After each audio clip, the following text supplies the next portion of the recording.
Welcome to the Daughter Arise channel. My name is Yvonne, and this channel is all about bringing you content surrounding childhood sexual abuse. On this channel, I share news stories, my experiences, the experiences of other survivors, and also information to raise awareness and bring education on this topic. So if this is the type of content that you're after, please hit the subscribe button and don't forget to hit the thumbs up if you like the content. So in today's video, I want to share with you a story that I came across about the Gucci heir that alleges child sexual abuse. Alexandra Zarini, the great-granddaughter of Gucci, has filed a lawsuit in Los Angeles against 3 family members. In her lawsuit, she describes years of sexual abuse from her former stepfather, Joseph Ruffalo, and complicity and cover-up on the part of her mother, Patricia Gucci, and grandmother, Brana Palambo.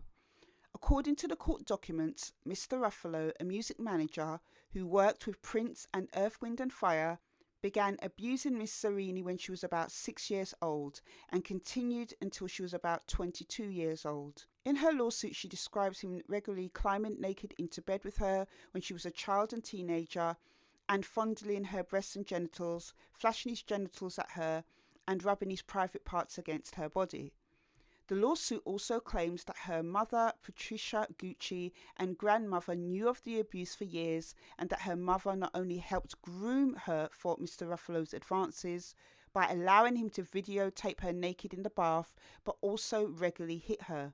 In addition, the suit states that both women threatened her so that she would remain quiet. In a statement emailed to the New York Times, Miss Patricia Gucci wrote, "I'm deeply sorry for the pain Joseph Ruffalo caused Alexandra. What he did to her was inexcusable, and I was devastated when she disclosed everything to me at our family's doctor's office in London in September 2007.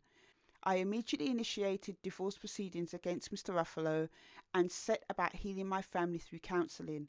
I'm equally devastated by the allegations against me and her grandmother, which are completely false." Mr. Ruffalo's lawyer responded, "My client has not been served and has not read the complaint. Therefore, he's not aware of all the allegations that the complaint contains. What he has been informed of, he has vehemently and categorically denied." Whilst being married to Alexandra's mother, Mr. Ruffalo and his wife were greatly concerned about the mental well-being of Alexandra and took steps to address her instability. Apparently, their efforts failed. The lawsuit also describes that Patricia Gucci, her mother, and her 2 daughters moved to California to live with him.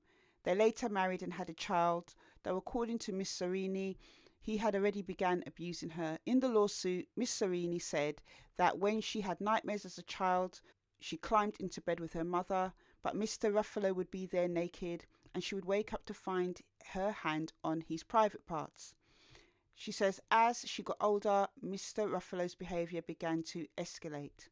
Also in the lawsuit, Alexandra Zarini describes her mother, Patricia Gucci, hitting her and sometimes trying to strangle her. She then said that Mr. Ruffalo, her stepfather, would pretend to rescue her and then use his role as protector to touch her in intimate ways.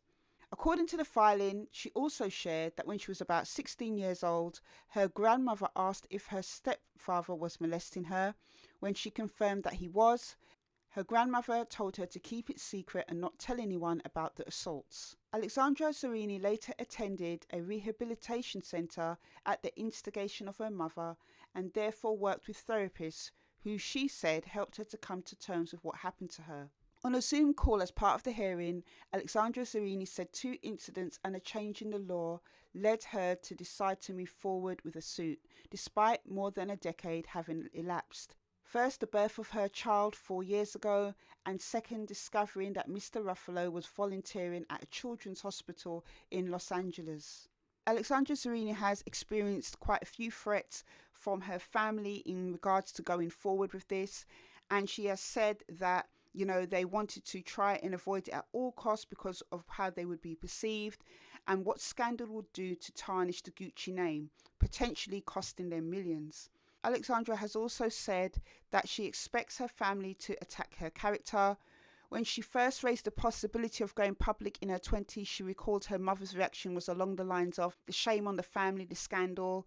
She remembered her mother saying things like, "You'll be on trial, you'll be interrogated, you won't get a good job, there will be stigma," and of course tarnish the family reputation. Also, she recalled her mother saying to her as well, "You were on drugs, no one will believe you." She said that when she told her mother and grandmother she was going to follow through on her accusations and actually file a suit, they threatened her with being cast out the family, saying she would be disinherited and that no one would speak to her again. Alexandra comments that she thinks whatever money she may gain if she prevails at trial will be less than what she might have inherited to keep quiet. In any case, she said that the proceeds, other than the lawyer's costs, will go towards a foundation she is starting to end child sexual abuse. So that is just a quick summary of that story. I will leave a link to it in the description box below. But wow, this just goes to show a number of things really. Firstly, it goes to show that sexual abuse affects all people and all classes. It's not just a white problem, a black problem. It also affects rich people, famous people as well. There's a few things that we can learn about enabling and complicity when it comes to this story. The first thing that I want to point out is that her mother allowing her as a young child to be filmed in the bath by the stepfather, to me, is a red flag. This is so odd. Why would you do this? Because isn't her job to protect her child? Why did she think this was okay? And in doing that, she wasn't protecting the privacy and the vulnerability of her child either. There was also something I found to be particularly telling in Patricia Gucci's statement when she said that she was devastated when her daughter disclosed everything to her at the family's doctor's office in November 2007. So that leads me to believe that she was aware of some things, but in finding out the full extent of it and how deep it ran, then she decided to take action.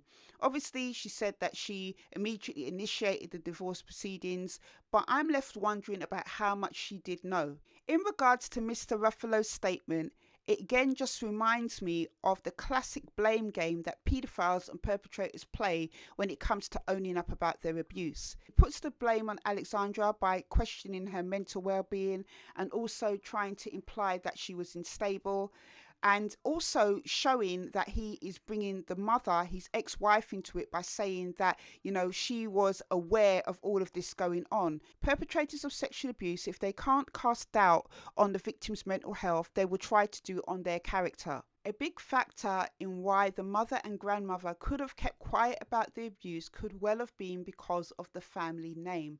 Obviously, this is a well-known fashion house which makes millions and millions of pounds. It makes perfect sense as to why they might have wanted her to keep quiet. And also not just about the shame that it could have brought on the family name in terms of their family business, but also the shame and accusation brought upon them individually.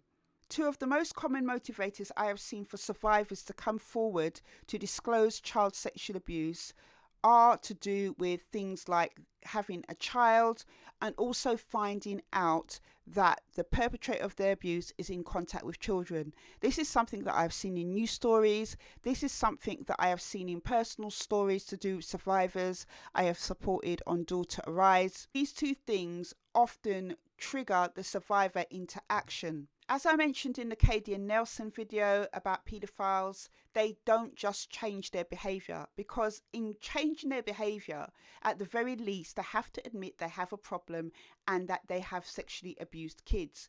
This is something few paedophiles and child sex offenders can do.